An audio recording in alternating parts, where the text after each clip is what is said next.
Hi everyone, and welcome back to this week's video. So apologies first of all for the lack of video last week. Things have just been so busy with work, but I'm back this week.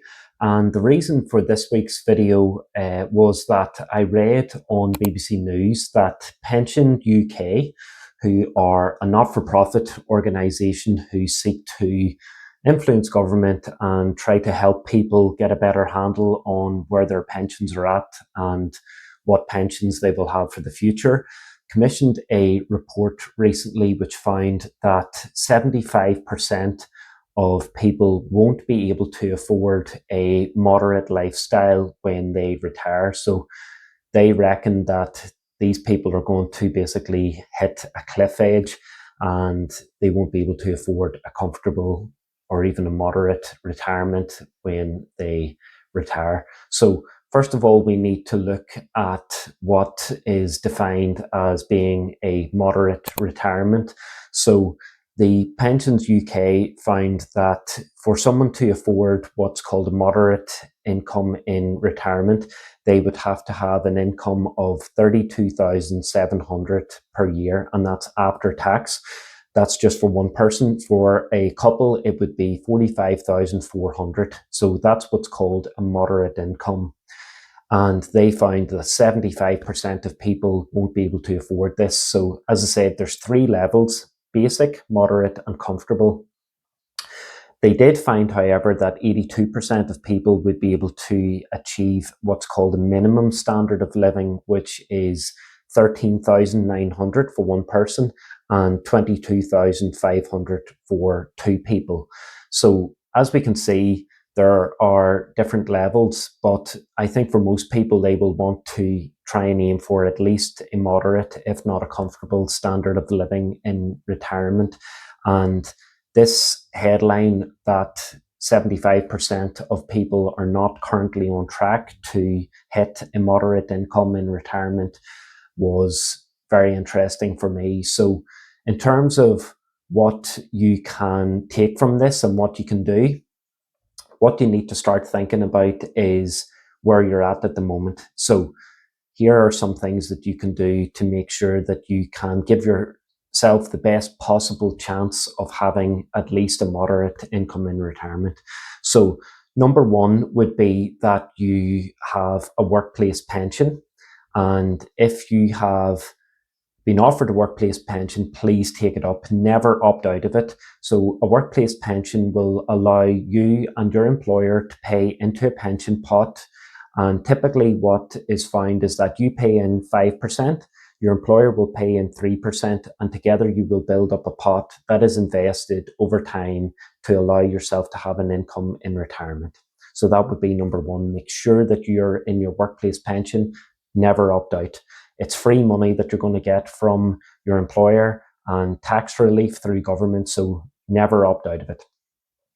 Number two would be that you would open, alongside your workplace pension, you would open either a self-invested personal pension, so it's like a second pension that you would have, or a stocks and shares ISA.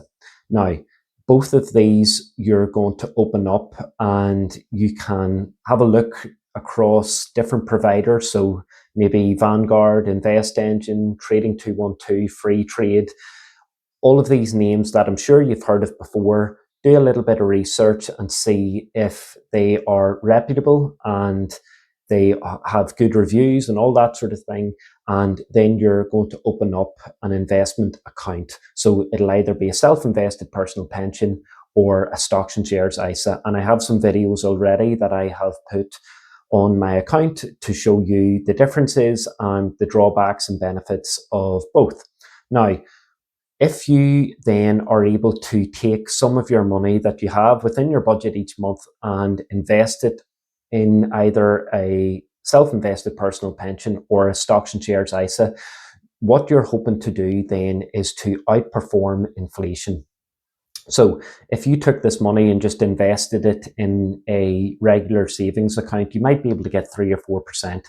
If you instead invest it in the stock market by buying index funds every month, and this is very easy to do, trust me, you will then be able to give yourself a better chance of outperforming inflation. So inflation goes up and down all the time, but typically it's around 2 or 3%. At the moment, it's much higher than that, but the long-term average is about 2 or 3%.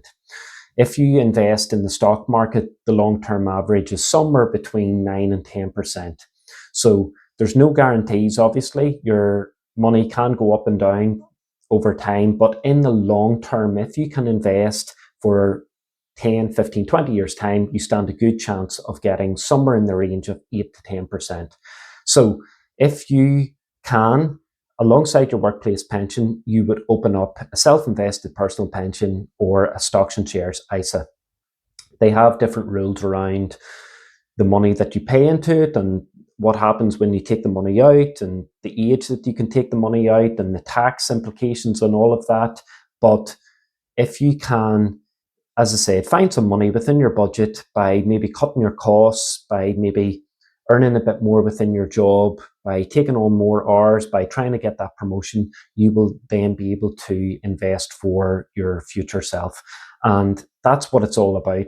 Basically, having as as was put at the start of the video, a moderate lifestyle or a comfortable lifestyle is what we're all hoping to achieve.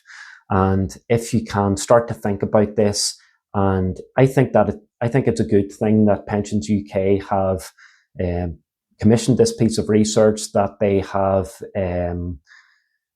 try to wake people up to the fact that they mightn't have enough in retirement. Pensions UK, I did a bit of research on them.